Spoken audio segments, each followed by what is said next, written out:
What is the most up true story, you know? Story 1. Met a girl when I was 25. She was 22. We dated for 3 years and eventually got married. She was a truly wonderful person, and I couldn't have asked for a better girlfriend. While we were planning the wedding, she mentioned that her ex-boyfriend had offered to DJ for free. They dated for 3 years when she was 15 to 18, and it had been a clean breakup. He was also married, so I really didn't have a problem with it. I mean, free DJ service. So we got married and went to the reception. Everyone was having a great time. I was talking with a buddy of mine, and out of the corner of my eye, I saw the DJ ex-boyfriend staring at something. I looked over, and he was staring at my wife, who looked amazing, and my wife was staring back at him. I continued talking to my buddy but kept an eye on them.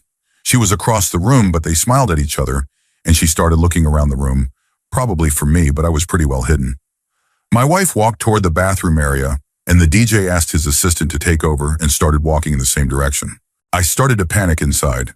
I excused myself and walked that way. I couldn't find either of them. There were 3 bathrooms, one for men, one for women, and a family bathroom that locked from the inside. I went into the men's room, no one there. I waited for a few minutes and the family bathroom opened up. My wife saw me and tried to get me to go dance, but I wasn't budging. The guy eventually came out a few minutes later, and my wife swore up and down that he was just helping her with her dress. I left. She called my phone and again swore that nothing happened. We talked about it the next day, but I couldn't understand why she would need him, of all people, to help with that sort of thing. I was able to get an annulment. I never remarried. Story 2. I live in a small town. I'm on the volunteer fire department. We received a call one night about a structure fire with children inside. We arrived on scene to find a badly burned mother outside, the father uninjured, the house fully engulfed in flames, and a neighbor holding a child. The mother was screaming that her boys were still inside, 3 of them. We made entry and had the fire knocked down in 3 minutes. It was around 3 a.m. and hard to see anything, as everything was burned. We were feeling around the boys' bedroom when another firefighter felt something that made a noise. He scooped it up and ran for the ambulance, thinking he'd found a child still alive. When he got there, it turned out to be a burnt-up teddy bear with a noisemaker inside. The father had sprayed them all with lighter fluid and lit the house on fire. The mother woke up and managed to save the one daughter, but got badly burned trying to go back in. The neighbor caught him trying to put that same child back in through the window before we arrived. His excuse in court was that he did it for the insurance. It was a rental, and he hadn't paid his insurance premium in over a year. I know that night still haunts a lot of the guys on the department and the entire community. Story 3. When I was in high school, I dated a girl named Carolyn.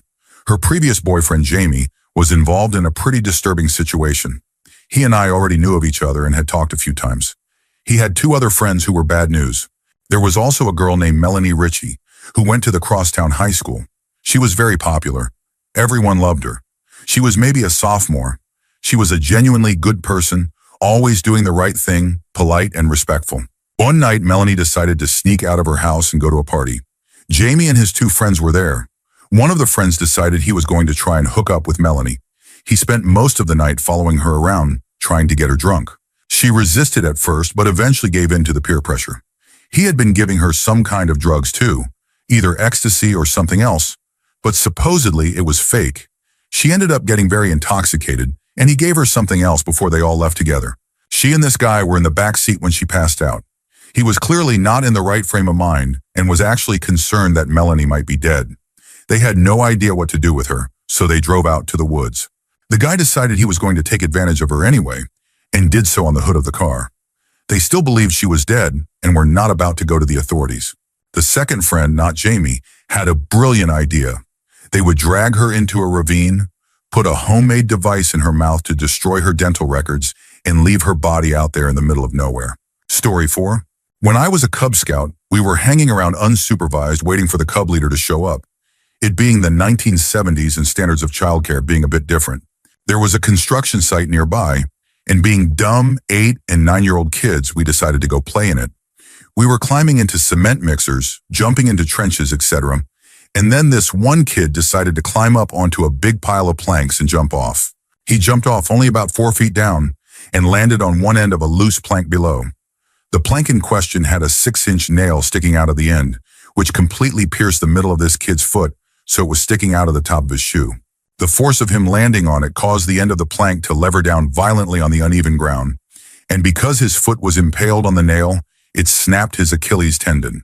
The other end of the plank levered up, smashed into his face, broke his nose, and knocked out all of his teeth. We didn't see him for a while after that. Story 5. First year of marriage, my wife and I went hiking and swimming at Fossil Springs in Arizona. Some random guy was cliff jumping above us, and without any warning, he decided to jump off an area that nobody had ventured to before. The next thing I knew, I saw blue and white flashing. I saw my body being carried by 3 random heroes, and then I woke up in a hospital room with a 6-figure bill. Apparently, the man who jumped dislodged some boulders. One in particular, about 65 pounds, struck my head. I was knocked into the water but floated on my back, likely due to my body's natural survival instincts. Bystanders helped me out of the water while my wife could only watch in shock, thinking her new husband might have been paralyzed, or worse. The man responsible fled the scene. I remember saying my back hurt. I was told my head was split open and there was blood everywhere. 4 guys carried me the 2 miles out. Then a kind stranger put me in his truck and drove the 4-mile switchback road like a delivery man on a mission. I was then put in an ambulance, followed by a helicopter, and taken into surgery. The end result was a broken back, thoracic 2, 3, 4, and 5 compression fractures, which made me an inch shorter. I also had a dent in my skull and a pretty intense scar.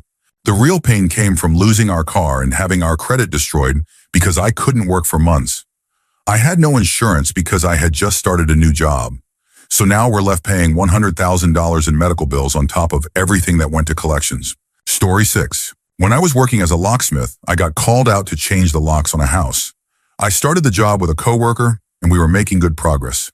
The woman who called us approached us mid-job and started chatting with my colleague. They were being friendly, and then she suddenly said, "Hey, want to see something freaky?" Of course, my buddy said, "Yeah." I wasn't quite as enthusiastic because I had a bad feeling, but I followed along anyway. She led us to a bedroom, opened the door, and there was blood everywhere. I mean everywhere. The bed was soaked, the walls were covered with smeared handprints, and it was all over the floor. It was dry, not fresh. That's when I realized all the spots I'd seen in the carpet, and keep in mind I'm colorblind, were actually blood. It was all through the house, just not as heavy in the other rooms. It was spotted on the furniture and walls as well. She then told us her brother had taken his own life in there that morning. Apparently, he missed his brain and stumbled around the house before finally calling 911. They came and got him. It turned out this was their mother's house, who had passed away a year earlier. He was supposed to be preparing it to sell, but instead he had just started living there, leaving all of her things untouched. Pills, half-finished crochet projects, everything. It looked like he had been living with her ghost for the past year. Even more disturbing, his girlfriend was the only person he allowed to visit him in the hospital. The sister suspected the girlfriend had talked him into doing it, and she believed the girlfriend had a stake in the will so she could get the house. It was all very strange and unexpected. I later ran into a guy at a bar who turned out to be one of the EMTs who picked him up. Found out the guy died a day later. Small world. Story 7. My uncle's stepdaughter's house burned down, killing her and her sister. It was an accidental fire, and the most disturbing part didn't happen until after. Ann and Joe were married with 2 kids, one of whom was only a few months old. Ann's sister, Christine, was visiting while her own husband and Joe went on a fishing trip. An electrical fire started around 5 a.m. It seems Christine never woke up, but Ann managed to get her older child to run out of the house. However, Ann and the baby ended up trapped on the 2nd floor and eventually made it out onto the roof. A jogger happened to be passing by, and Ann dropped the baby to him. Ann lost her footing as she let go of the baby and tragically passed away after falling. The heartbreaking part, the baby suffered serious injuries from the fall, along with smoke inhalation. Insurance denied the medical claims because the policyholder, Ann, was deceased, so the policy ended at the time of death. My uncle had to get doctors to confirm that the baby sustained injuries from the fall seconds before Ann passed, and the inhalation minutes before. Only then did they honor the claim. Luckily, my own stepdad works in hospital administration and helped resolve the case. Story 8. So I went to high school with this girl. We were in church youth group together, basically grew up around her. Eventually, she had a few children with men involved in illegal substances. She ended up becoming addicted herself. One day, she drove to a known drug house, brought her children inside, and held a party involving substances. Her infant began crying, as infants do, So she took the child outside, wrapped a seatbelt around his neck, and fatally harmed him. She placed him in the car seat and buckled him in as if nothing had happened. Then she returned inside to continue. It wasn't until her older son told someone about what he saw that anyone realized something was wrong. That person checked and found out the truth. She's now incarcerated for life and, from what I've heard, placed in segregation because the other women in the facility were constantly attacking her. Story 9. My friend lived with his grandmother, uncle, and father. His mother was in jail on substance charges. One day we came home from school and his father met us along the way to tell us that his uncle had taken the life of his grandmother and then his own. A tragic murder-suicide. It was a rough time. My friend's other uncle moved into the house, with bullet holes still in the walls, to help cover rent while his father figured out what to do. During this time, my friend's mother was released from prison and tried to get back into his life, even attempting to break into their home. She was stopped and backed off for a while, but my friend ended up losing the home anyway. One day we came back from school to find police there again. The uncle had been arrested for illegal activity, and my friend's father ultimately lost the house. They moved into a trailer together, and somehow my friend managed to keep his life together. He still lives with his dad and is doing pretty well now. His mother is still not in the picture. It's just unbelievable what some people can endure. Story 10. Years ago, I was on spring break at Wisconsin Dells. At the time, I lived with a girl known for partying. Everyone on the trip were acquaintances. I only really knew her and 2 other girls. There were about 22 of us in total, mostly guys. The first night there, I got very intoxicated and ended up in what I thought was an empty hotel room while everyone went to the water parks. As I was passed out from alcohol, I began having trouble breathing. I eventually realized there was someone in the room with me. He began saying my name, and though the room was dark, I tried to make out who it was.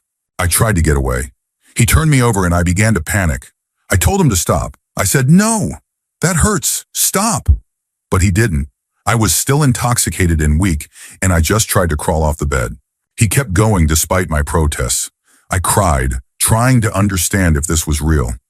When it was finally over, I got off the bed and tripped over someone. There had been another person lying on the floor the whole time. I made it to the bathroom and locked the door. I didn't know what to do. You hear about these things, but it's so different when it happens to you. I later told one of the girls what happened, but I still didn't know who it was. I tried to move on and enjoy the rest of the trip. When we returned to school, rumors flew. I walked into the cafeteria and was met with people pointing and yelling awful things at me. Teachers confronted me, including the nurse. Turns out I wasn't the only one. It happened to another girl that night as well. I know I should have called the police, but I was 16, drunk, and far from home. I just wanted to forget. Later, I told my mother. We didn't have a great relationship, but I was desperate. She told me, "That's the consequence of drinking. Nothing was ever done. People in my hometown still say terrible things about me, but I've moved away and know that I am not what they say I am. Yes, I now know who did it, and I'll never receive an apology. But I've accepted that and moved on. It still affects my relationship at times, but it's gotten better over the past year. So that's it. Maybe I'm just venting, but it was all too much to hold in." Story 11. I used to work with a carpentry crew 20 years ago. We framed new houses and did remodels. We got a job for a remodel. This guy owned a house that had 2 floors with a large walk-up attic. He wanted the attic remodeled into a usable space. The first day we arrived at the job, the owner told us that he was leaving for work and that if we needed to use the restroom, there was one in the basement. Just go down into the basement, and at the end of the hallway, you'll see the bathroom on the right. So the entire crew is working. Some of us are outside. A few are inside up in the attic. Eventually, one of the guys has to use the restroom. He goes downstairs, is gone for a few minutes, and when he comes back up, he has this look like he saw a ghost. Everyone kind of notices that something is off. He asks if anybody else has been downstairs yet. Nobody had, and now we're all curious. He just says he's not really sure what's going on, but something is definitely not normal. Nobody needed to go down there right then, so we all just went back to work. Eventually, someone else needs to use the bathroom. That guy goes down, comes back up, and now he and the first guy are talking about what they saw. Now we're all curious, so a few of us go downstairs. The first thing we see at the bottom of the stairs is a small room with chairs all around the walls, like a sitting area for a bunch of people. A little like a waiting room at a doctor's office, which it turns out isn't far from the truth. Then we head down the hallway, and there are rooms on both sides. The rooms don't have doors, just curtains over the doorways. Each room has a waist-high table about 6 feet long. Then we start noticing the spigots in the walls, and one room even has a full-face respirator mask, like the kind firefighters use. At this point, we're more than a little freaked out, so we head back upstairs. As the day goes on, every time someone goes down to use the bathroom, they notice a new detail that's even weirder. The final clue that revealed the purpose of the basement was a corkboard in the waiting room. It had recipes pinned to it, homemade colon cleansing treatments. That's when it dawned on us. The guy had been running a DIY colon cleansing operation out of his basement.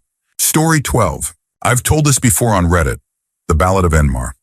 I went to a small rural high school, and during freshman year, we had a new student from Philly named Nick Martin.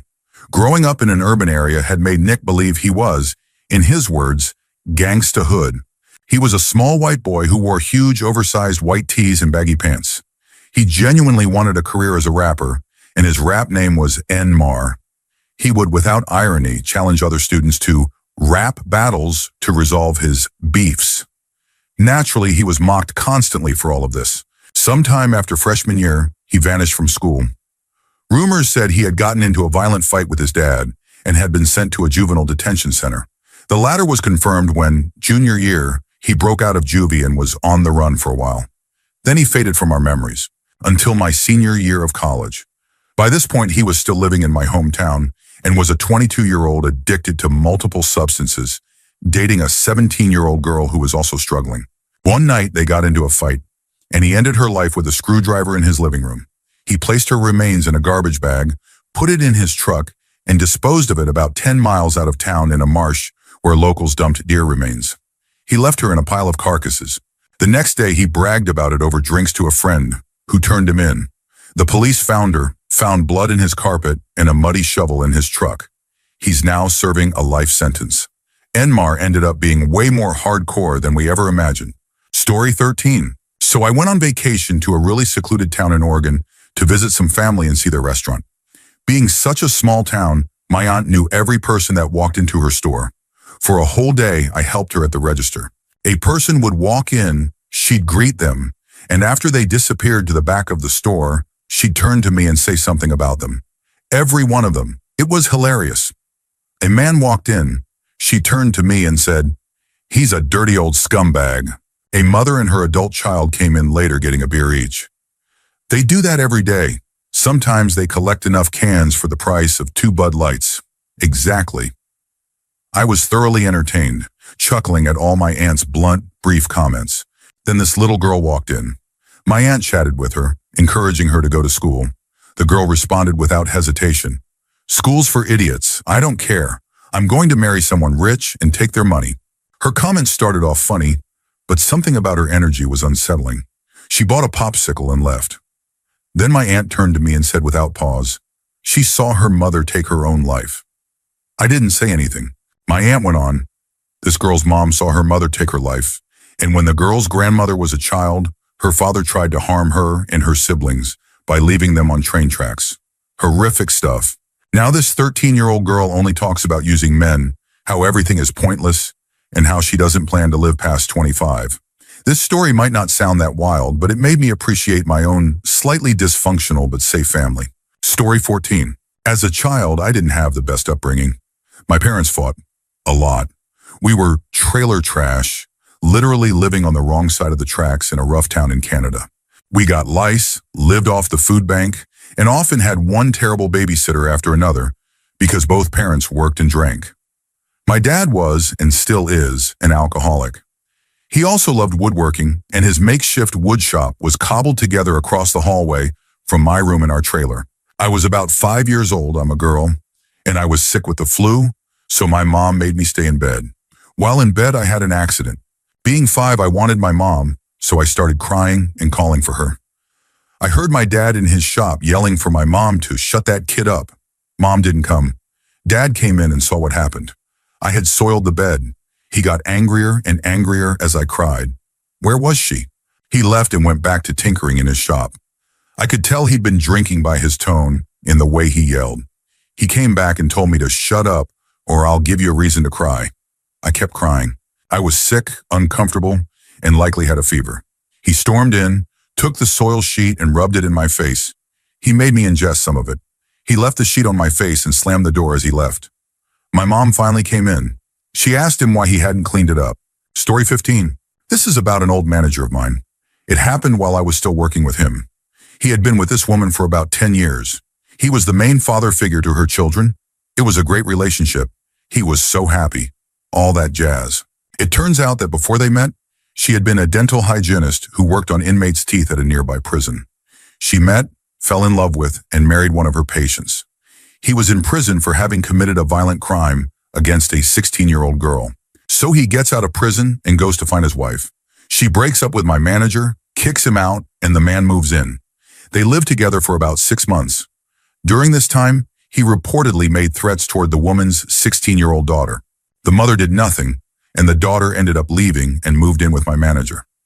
About 2 months after that, the man took the woman's life, stole her car, and crashed it, resulting in her death. Her 8-year-old son found her in the laundry room, covered in dirty towels. He now lives with my manager as well. Story 16. My dad married someone really unstable a few years back, and right after the divorce, he told me what really happened to her cat that ran away. She absolutely hated the cat. The cat had been given to her daughter as a kitten years earlier from her ex-husband, but by the time of this story, it was a super laid-back, overweight cat who liked to hide. The cat had been declawed because she didn't want her scratching the curtains and also had asthma, so she was pretty inactive. We'd come home to her constantly complaining about the litter box smell and saying the cat needed to be outside. She started leaving the back door open, but the cat had no interest in going out. One day we came home from school and she was acting strange, saying that the cat had run away. I knew that wasn't true, but I figured maybe they gave her away. We were all pretty upset, but there wasn't anything we could do. Fast forward 2 years, I was talking to my dad, and he couldn't keep it to himself anymore. He said that she had called him, asking him to dispose of the cat's body because there had been an accident. He rushed home to bury her before we got back and said it was obvious it wasn't accidental. When he asked what happened, she said the cat made her angry and she lost it. She took engine cleaner and forced it down the cat's throat. My dad said the poor thing looked like it had been mangled. Its body was twisted, the fur was standing up, and there was no way it was an accident. This woman deliberately harmed a sweet, defenseless cat who did absolutely nothing wrong. She just existed. Story 17. I'm using a throwaway for this for reasons that will be obvious. I've also changed everyone's names. Back in high school, I had some wild friends. One of them, let's call him Bill, was heavily into drugs, mostly selling. He was in and out of juvie a lot. Another friend, James, had semi-distant family involved in some questionable business. Then there was me. Let's call me Guy. I had issues with local groups. We made a pact. If any of us needed help, no questions asked, we'd be there. After high school, we went our separate ways but stayed in touch. I went to college but dropped out after a year. Bill still sold drugs. James got married, moved away, came back, divorced, and started working as a bondsman. I had some terrible relationships, was assaulted and got angry at the world because the law didn't recognize it. I joined James as a bondsman. It was rough, gave me some PTSD. We used to joke Bill would eventually end up on our list. Months later, Bill called. He wanted out. He had given the police information and was laying low. He said he'd call if he needed us. 3 weeks passed. James was on edge. I had a terrible night and wasn't talking much. Then Bill called. James answered and switched to speakerphone. Bill sounded terrified. He said he drank peyote, lost time, and was now 4 states away. He asked us to meet him halfway at a gas station in a small town. When? I asked. Right now. Just get here. We geared up and took James's car. Stopped for Red Bull and supplies at a gas station where they wouldn't panic at the sight of 2 guys with body armor. We used cash. We didn't know what we were driving into. We barely spoke, just muttered about food or gas. Told the drive-through and gas station folks we were cops. Close enough. James handed me his spare firearm and extra clips since I carried a revolver. He was nervous. We got there. Bill was waiting in a red Mustang, not his car. He said he woke up in a seedy motel surrounded by strangers and found keys in his pocket. Then he opened the trunk. It looked like something out of a movie, a briefcase full of cash. We couldn't believe it. Peyote, a 2-week memory gap, and now this? So the gas station staff wouldn't ask questions. We cuffed Bill, put him in the car, and stashed the money. I drove like a maniac. James uncuffed him. Bill offered us money, but we assumed it was dirty. We got home. Bill claimed the cash as casino winnings, paid taxes, and used it to go to culinary school. He's now a chef. James remarried and moved around with his military wife. Me? I went back to college, got a useless degree in networking, worked call centers for 6 years, and now sell cars for James's dad. That's life. Story 18. The neighborhood next to mine is where a woman named Darlie Rudier took the lives of her 2 sons, Devin, age 6, and Damon, age 5, while her husband and 7-month-old baby Drake were asleep upstairs. She claimed an intruder broke in, harmed the boys, and fled, all while she slept through it. My dad did some volunteer work with law enforcement and got to review the case files and images. He told me that one of the boys was harmed with such force that the knife not only went through him, but lodged half an inch into the concrete beneath the carpet. Not only that, but just 8 days after the incident, Darlie and some family members held a birthday party at the children's gravesite to celebrate what would have been Devin's 7th birthday. She was seen wearing a revealing outfit, spraying silly string over their graves, and singing happy birthday. As of 2014, she is on death row awaiting execution. Some people are truly disturbing. Story 19. I was dating a girl I worked with quite a few years ago.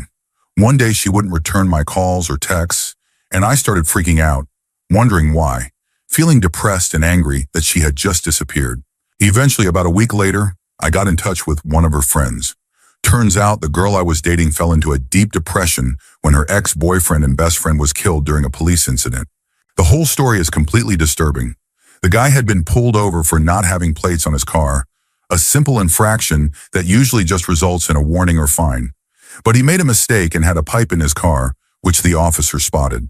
While he was being detained, the police investigated further and found that a car matching the description had been involved in a gas station drive-off. It later turned out that it wasn't actually his car, but they didn't discover that until later. Meanwhile, they were stacking charges, and he started panicking because he had been drinking and using substances. As they were placing him in the car, he began spitting at officers. One of them grabbed what they thought was a spit mask, used to protect officers from people spitting during arrests, but it turned out to be a biohazard mask that needed to be properly connected to work. Used improperly, it restricted airflow, and he tragically suffocated in the back of the police car. Story 20. I'm a rock climber, and there's a local crag on the edge of the rougher part of town. Naturally, that means people are drinking up top, spray painting the rocks, smashing glass, and sometimes even living in the surrounding woods. Despite that, the rock is good, so if we only have time for a short session, we sometimes go there in the mornings or afternoons. Every time one of us climbs there, we come back with a story. These range from people throwing beer bottles or phone books at climbers, to others tampering with gear while you're not looking. The worst story I've heard happened to someone top roping a route. Their rope was anchored at the top, and they were about halfway up an 80 to 100-foot climb when the rope suddenly flew past them over their shoulder. Someone had cut their rope from the top and walked away. They were 50 feet off the ground.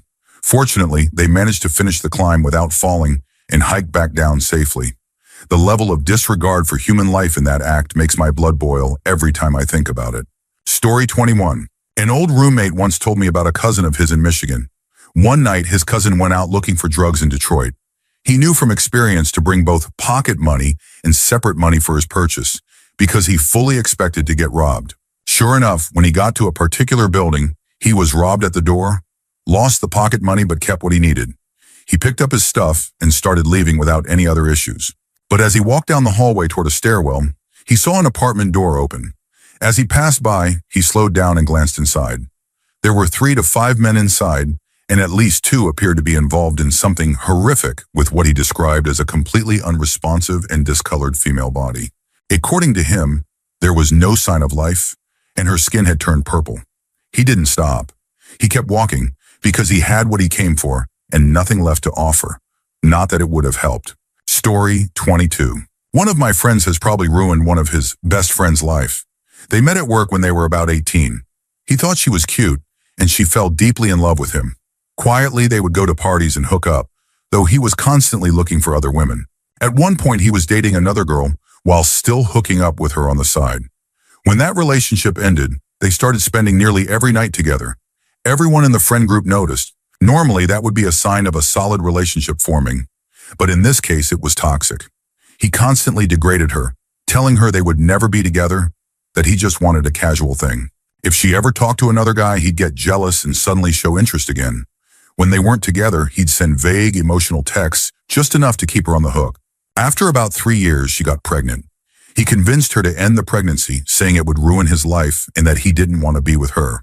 She went through with it, and things returned to normal. This cycle continued for another 6 years. He would call her over, she'd do whatever he asked, including his laundry, and then he'd tell her to leave. The whole friend group told her she was being used, but no one really called him out. He's charming, and it let him get away with a lot. Now they're about 28, and he just started dating her best friend. She's devastated and doesn't know what to do. Recently, a mutual friend told him he was interested in her and asked if it would be okay to talk to her. He said no, that he wouldn't be comfortable with anyone he knew dating her, all while dating her best friend. It might not be the most shocking story to some, but it's easily one of the most emotionally damaging dynamics I've ever witnessed. She spent her entire 20s stuck on someone who had no intention of loving her, who actively manipulated her, and made her feel like everything was her fault. I can only imagine how deep the psychological scars run from that. Story 23. I was an EMT for a while in a major U.S. city. We got a call about a man in respiratory distress at a motel. We arrived to find a skinny man in his underwear screaming, and a man over 300 pounds lying naked on a tarp on the floor, completely covered in baby oil. We had to call the fire department for help. They used rubbing alcohol and blankets just to get him on the stretcher, where he immediately slid off in the hallway, and we had to do it again. Eventually, we got him to the hospital, but he passed away that evening. What had apparently happened was that the man told his wife and kids he was going on a business trip, but instead flew out to meet someone he'd met online. I know people have unique preferences, but his was to take Ambien and then engage in a particular act that left him incapacitated. There was video evidence at the scene that confirmed it was consensual. However, this time, some of the baby oil got into his lungs, clogged the alveoli, and caused him to suffocate. I can't imagine how uncomfortable the call must have been for whoever had to reach out to his wife and explain what had happened. Story 24. In high school, I knew this girl. Let's call her M. She was a fairly normal person, had a decent group of friends, and I was pretty close to her. I even had feelings for her at one point. We used to talk all the time on AM. This was back when everyone used AM, and I met her cousin Jay through those chats. Jay was older and looked like the classic preppy guy, Hollister clothes, frosted hair, the works. But he was down to earth, and we messaged on and off for a few years. M met an ex-girlfriend and close friend of mine, A, through AM as well. They didn't really connect, but A and J did. They grew close, and over the years, A told J everything about her life. I didn't think much of it. J seemed a little off. A would call him and never get an answer. Just texts with excuses like roaming charges or travel delays. Still, they stayed close for nearly 8 years. Jay shared everything with her. Relationships, run-ins with the law, a time he convinced a partner to terminate a pregnancy, travel stories, and even said that if he ever settled down, it would be with her. A trusted him more than anyone. She knew his whole circle on social media and even chatted with his friends. Then something strange hit me. Years ago, before MySpace became huge, we all used a site called Zanga to blog. One day, Jay commented on one of my posts, but under M's username. Then he commented again under his own, saying M had been at his house and forgot to log out. But at the time, they didn't live anywhere near each other. I hadn't thought about it for years, but suddenly it all came flooding back. I messaged an old friend H to ask for M's number, claiming I wanted to reconnect. I got it. Then I asked A for J's number. After some hesitation, she gave it to me, and M's and J's numbers were exactly the same. I was stunned. M had invented J. The entire world of thought she knew, Jay's social media, his friends, their stories, was fake. All of it. I had no idea how to break it to A. I texted M saying something like, "Funny, I meant to text Jay, but it went to your number instead. How odd." She immediately knew she was caught and confessed everything. She'd created Jay based on a real guy she found online and fabricated an entire life around him using photos from his MySpace page. I took screenshots of the confession and sent them to A. She was in total disbelief. She tried reaching out to J/M, but got no response. Later, I met with her in person. She was devastated. To be misled for a few weeks or months is one thing, but to have your reality manipulated for 8 years with no purpose other than someone else's amusement is something else entirely. Aya still struggles to connect with people. I sometimes feel guilty for being the one who exposed it all, but I know that if I were in her place, I would have wanted to know the truth. Story 25. My father was in the military when I was born. He was stationed in Tacoma, Washington, or at least that's where I was born, so probably the military base closest to that. One day night, they were doing some exercises. My dad and his buddy, let's call him Joe because I forget his name, dug a foxhole and were in it. Somehow, orders got mixed up. They had tanks running over the foxholes. Joe kept peeking his head out to see what was going on. My dad was freaking out, yelling, "You're going to get run over by a tank, get down." The last time Joe poked his head up, he took a phosphorus bomb to the stomach. He fell back into the hole, screaming. He was trying to put his intestines back into his body. My dad tried to help him, but the phosphorus kept burning his hands. Joe didn't make it. My dad got an honorable discharge. He told me the story after I witnessed him having a PTSD episode. He would try to hide under tables, the porch, anything he could get under, screaming at Joe to stay down, that he was going to get run over. Then he'd start screaming that his hands were on fire from the phosphorus. I can't find anything about it online. I think it's one of those things the military doesn't want anyone to know about. Story 26. A friend of mine told me about how his old housemate completely lost it. He went through some really hard times and it messed with his head. He started doing awful things in the bathroom. First, he defecated in the shower. That was excused as him going through something and having an accident. Stuff happens. Then my friend and another housemate went on holiday for a week. The guy who had lost it was supposed to come too, but never booked the trip. When they got back, they invited some new friends over from the trip to hang out at the house. It was a university-organized trip, so everyone came back to the same town. They found that the housemate had smeared feces all over the bathroom walls. That killed the mood completely. Everyone bailed after that, but they still had a lease, so they had to stick around. The behavior didn't stop. At the end of the contract, when cleaning out the house, they found a number of disturbing items, makeshift objects that had been smeared and left behind. One of them was a can opener. Yes, an actual can opener with a vaguely shaped handle. The whole thing was horrifying. Story 27. I did a report for a criminal justice class on a gruesome murder in my hometown in Utah. 3 men decided to rob a home audio store. They drove a van into the back alley and took the employees and a customer into the basement, where they tied them up while robbing the place.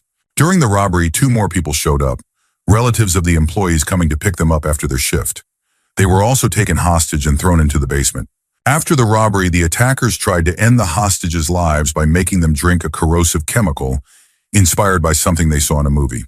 When that didn't work, they shot them execution style. One young woman was assaulted multiple times before being shot. Incredibly, one of the hostages, who had been bound, forced to drink the chemical, shot in the head and had a pen kicked into his ear, survived. Out of the 5 hostages, 2 survived. The perpetrators were caught and 2 of them were given death sentences. It was one of the most disturbing cases I've ever read about. Story 28. My hometown is small, and we moved away when I was around 4, but my brother returned there to attend junior college. While he was living there, a woman who lived just down the street from the college and had 2 small children was murdered.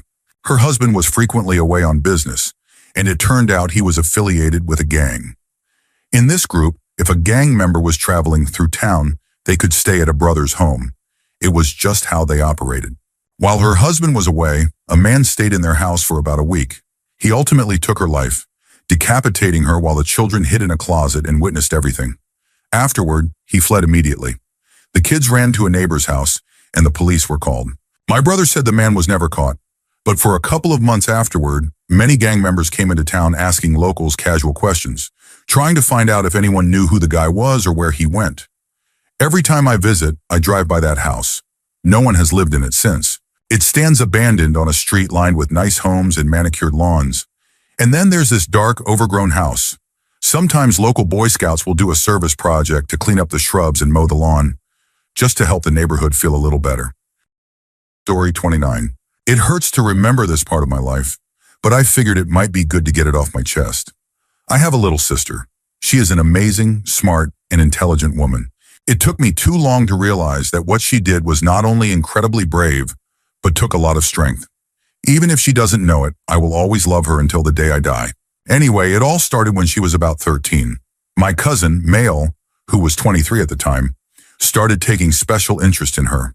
He would hang out with her frequently, bring her lunch at school, and take her for ice cream. None of the things he did seemed odd, though the frequency definitely was. I didn't think it was weird because I thought the world of him. As a 15-year-old boy, anyone who's 23 has a cool car and is good at sports is someone to look up to. He even asked me if I felt weird about how close they were. I told him no. I trusted him. This went on for a while, and nobody thought anything of it. Cousins are like siblings in our family. It had always been that way. So everything seemed normal until my mom found my sister's diary and read it. In it, she wrote about how they expressed love for each other and how, even though they knew it was wrong, they couldn't hide it. My parents thought it was just a phase. They sat them down and both insisted it was nothing, that they were just close cousins. Being Middle Eastern, my parents didn't know how to handle it, so they told them to stop seeing each other and stay out of each other's lives. That temporarily ended things, but it apparently resumed later. My sister was very religious and went to a Catholic school. She believed deeply in forgiveness. She asked my parents to forgive him, telling them she already had. Slowly they came around and cautiously forgave him. 3 years later, our family went through one of the hardest times we've ever experienced. While on a school retreat, counselors were encouraging students to share in a safe, judgment-free space. My sister confided that the same cousin and she had become close again, and this time, it had turned physical. Kissing, touching, and other inappropriate behavior. The counselor did his duty and reported it to the police. A case was opened. My parents were notified, and I'll never forget the moment my mom told me. I broke down. I felt like it was my fault, that I had failed as an older brother, that I let someone I trusted hurt my sister. He had done all this under my nose. It still hurts. My sister fell into a deep depression. She started self-harming and stopped talking to the family because she felt betrayed. He was arrested, charged, and is now a registered offender. You can look him up online. I had friends who knew him. That made it even more embarrassing, knowing someone in my family had become that person. His family didn't believe my sister. They couldn't process that their son was being sent to jail. They grew to hate us and haven't spoken to us since. There's now a rift between our families. We haven't communicated in years. Any news I hear about them comes through other people. Sadly, this event shattered our family. It's been quite a while since then. My sister's doing well now. She's going to graduate college soon. I've tried to speak with my uncle a few times. It's been awkward but civil. I can't say the same for my aunt and her other children. Story 30. This is more hilarious at someone else's expense. But one day my next-door neighbor in the dorms walked into my room and asked to borrow $25. Apparently he needed $50 to buy a treatment pill because he had contracted gonorrhea, and he only had $25 in cash. Why couldn't he use a card? His parents monitored his credit card statements closely. But it gets better. How did he catch it? He met a girl on a dating app who was so unbelievably unattractive that, when his beer goggles wore off mid-hookup, he realized what he was doing and quickly lost his momentum. This caused the condom to slip off, which led to a brief unprotected moment. Thus, the infection. Worst part? The condom stayed inside her for a while before she managed to remove it. Story 31. I was 7 years old when my dad took me fishing. We had a summer house down in a seaside area, close to the water. I got a bit bored with fishing and decided to walk back home while he stayed behind to keep going. As I was climbing back over the rocks to get to the footpath, about 10 feet behind my dad, I reached up to brush my hair behind my ears. Right at that moment, my dad was casting his fishing hook, and bang! The hook caught my hand. As he whipped the line forward, he pulled me completely off my feet. My dad was a big, strong guy, 6'4", and the force yanked me hard. He had to push the hook all the way through the other side of my hand so he could snip off the barb and pull it out cleanly. It was disgusting to witness at 7 years old and obviously painful. But looking back now, I realized that fish hook could have easily caught my face, or worse, my eye, if it hadn't hit my hand instead. Story 32. Police found the charred remains of a girl next to the railroad tracks. There was also a diaper at the scene, which raised concerns that a baby might have been involved. Years later, another body was discovered in a cardboard box that had been thrown off an overpass, or something like that. Authorities released facial sketches, but no one came forward with information. Nearly 20 years later, they received a call from a woman claiming to know what had happened to those girls. They were her sisters, and their mother had taken their lives. The mother had abused all 3 girls from a young age, while always favoring their 2 brothers. One day she shot the oldest daughter, the first body found. She refused to take her to the hospital, not wanting anyone to discover what had happened. Instead, she left her on the bathroom floor to suffer. The caller said they were forbidden from helping her or even speaking to her. They had to step over her and pretend she wasn't there. Miraculously, she recovered. When she turned 18, she asked to leave, and her mother agreed, on the condition that she allow her to remove the bullet so she couldn't report it. Desperate to move out, she agreed. The mother used a kitchen knife to remove it. The wound became severely infected, and the girl slowly died in the bathtub. They put her in diapers, like the one found at the first scene, because she could no longer use the bathroom on her own. Eventually, she passed away. They boxed her up and burned her. The second body was another sister. The mother had locked her in a linen closet for days. No food, no water, and no space to sit due to the shelves. The caller said that at first they could hear her crying for help, but then she stopped, and eventually the closet began to smell. When they opened it, she had passed away. They placed her in a box and threw her off an overpass. Eventually, the mother was sent to prison for life. The brothers, who had supplied the boxes from their workplace and participated in the abuse, served some time, underwent therapy, and were released in the early 2000s. Story 33. My fiance's roommate's family was in the public eye a couple of years ago because her sister was, allegedly, brutally murdered by a group with dangerous and cult-like tendencies.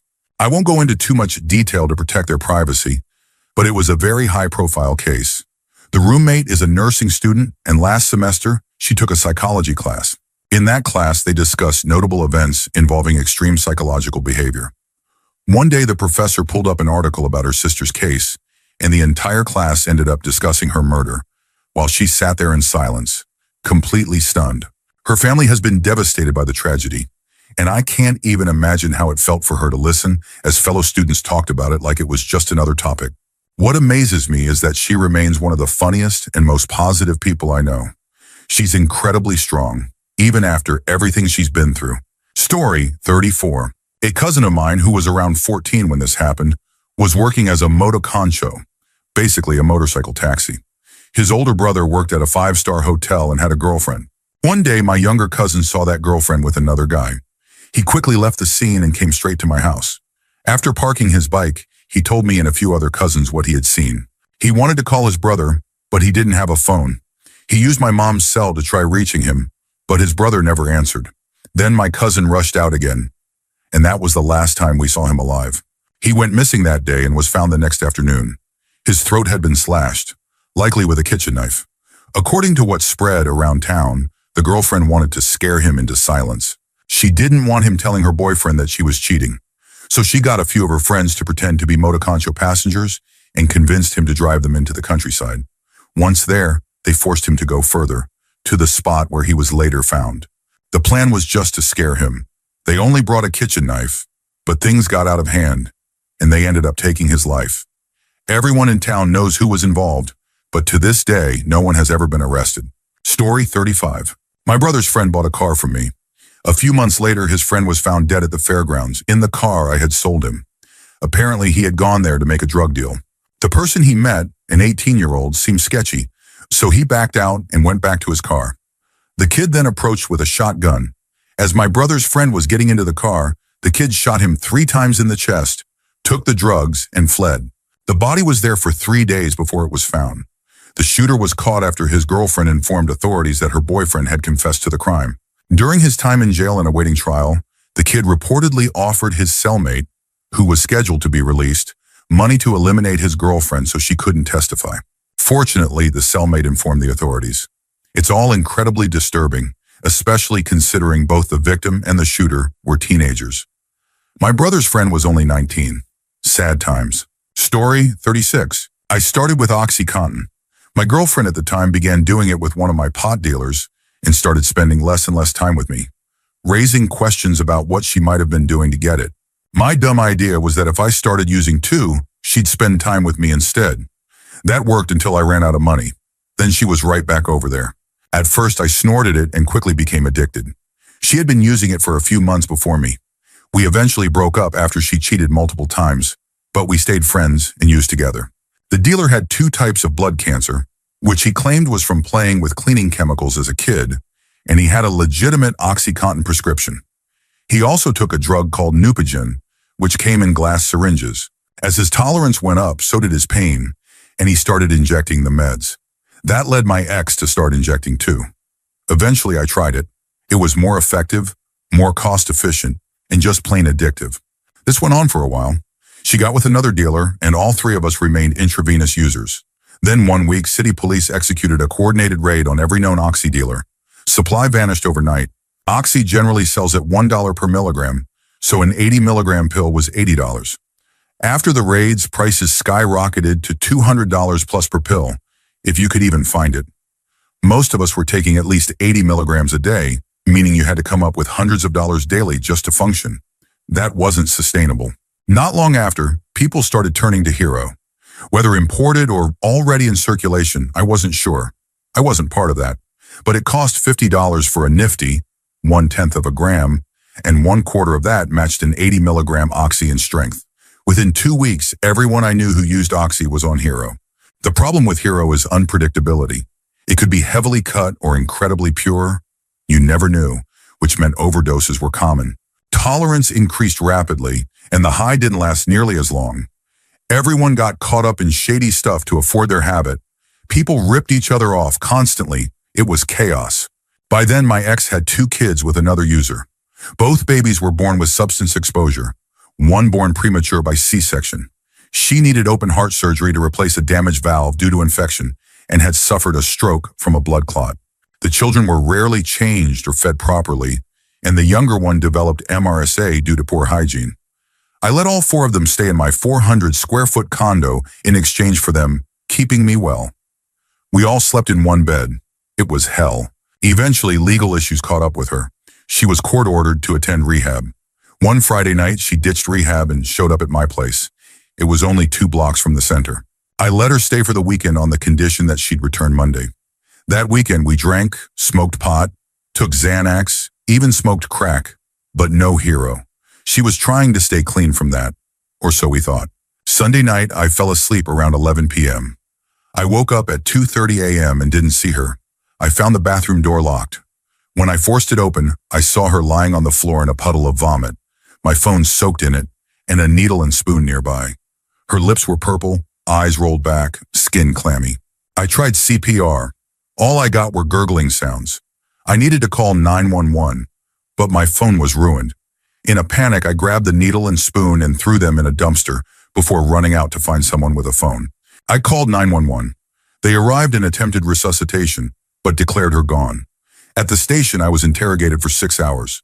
They brought me home after, but the trauma wasn't over. I walked into my living room and found a 6-square-foot pool of blood on the floor. Apparently, the compression machine they used had ruptured her skin. I had to call out of work. I held a job nearly the whole time I was an addict. I never found out who gave her the drugs, but it wasn't me. A blood test confirmed I hadn't used heroin. Still, months later, I was arrested and charged with felony evidence tampering for moving the needle and spoon. I spent $14,000 on legal fees to avoid jail. I got 3 years felony probation instead of jail time. That night was the last time I used anything hard. I've been clean for 5 years, 8 months, and 17 days. Life is good now, but I went through 6 years of hell to get here, and it took losing my best friend on my bathroom floor to finally quit. Story 37. I have a classmate, let's call him Carl, who regularly goes out to party. And after every weekend when he comes back to school, he talks about the crazy parties he went to. There was this one story, though, from this spring that was really messed up. It was like any regular spring weekend. Hot outside, humid, lots of alcohol, etc. My classmates were out partying with some of their mutual friends. Nothing spectacular, it sounded like. As time went on, Carl, another classmate, Jörg, and some of their friends were the only ones left at the party, so they decided to head into town to meet up with some other friends. They got on a bus with a 2-liter bottle of Coca-Cola. Now Carl was super thirsty, and Jörg and their friends decided to give the bottle to Carl, telling him it was Coca-Cola, but it was actually 2 liters of pure vodka. Carl just went all in on the bottle because he was so drunk that he didn't notice the taste. He chugged the entire 2-liter bottle in 5 minutes. 5 minutes. That alone is insane, but it wasn't even the most disturbing part. After they got into town, Carl started feeling sick. Jörg and the others were just standing nearby talking, not really paying attention. Then they decided to get on a bus to another place, completely ignoring the fact that Carl was lying on the ground vomiting blood. Just blood, not even any of the alcohol. Luckily, some people nearby called an ambulance, and even more fortunately, they were really close to the hospital. What had happened was that Carl's stomach had literally burst and leaked alcohol and acid into his body. The doctor said the only reason he survived was because he worked out around 10 hours every day. Story 38. My father worked as a cameraman for a local news station in North Carolina when he was younger and would listen to the police scanner to catch the latest news stories. One afternoon, he heard a call go out about the Piggly Wiggly, a local supermarket, which he was very close to. Since he wasn't a cop, he didn't know what the call was for, but he headed over anyway. He beat the cops to the scene, rushed in with his camera ready, and found a man and a woman riddled with bullets on the floor of the manager's office. The culprit was sitting calmly in the desk chair, smoking a cigarette, with a homemade .50 caliber machine gun on the desk. He turned to my dad and said something like, "I won't hurt you. I've killed who I came for." The police later discovered he had been building the machine gun for years, part by part. The victims were his wife or girlfriend and her lover. All three of them had worked at the Piggly Wiggly together. My dad still can't go into one of those stores without feeling incredibly disturbed. Story 39. I've got a couple. When my mom was a kid, around 10 or 11, her mother got pregnant with twins. The twins were born prematurely and died right after birth. After that, my grandma, who had been a great mother up until that point, had a psychotic break and started abusing my mom in some horrible ways. She blamed my mom for the death of the twins. She became obsessively religious and convinced herself my mom was possessed. She even called a priest to perform an exorcism, during which my mom's arm was broken. She told her she wished she had never been born and treated her like a curse. As an adult, my mom ended up in several abusive relationships, probably because of the trauma she endured. One man in particular, who called himself Kassar, pronounced Kaiser, was especially dangerous. He was from Afghanistan and identified with violent extremist ideologies. He was cis, violent, and controlling. When my mom was pregnant with my half-brother, he broke into our apartment and waited silently in the dark to scare her. He also beat her, even during pregnancy, once breaking her front teeth. After my brother was born, he threatened to kidnap me and sell me as someone's wife overseas. I was 6 at the time. He said I'd be worth more because I was white.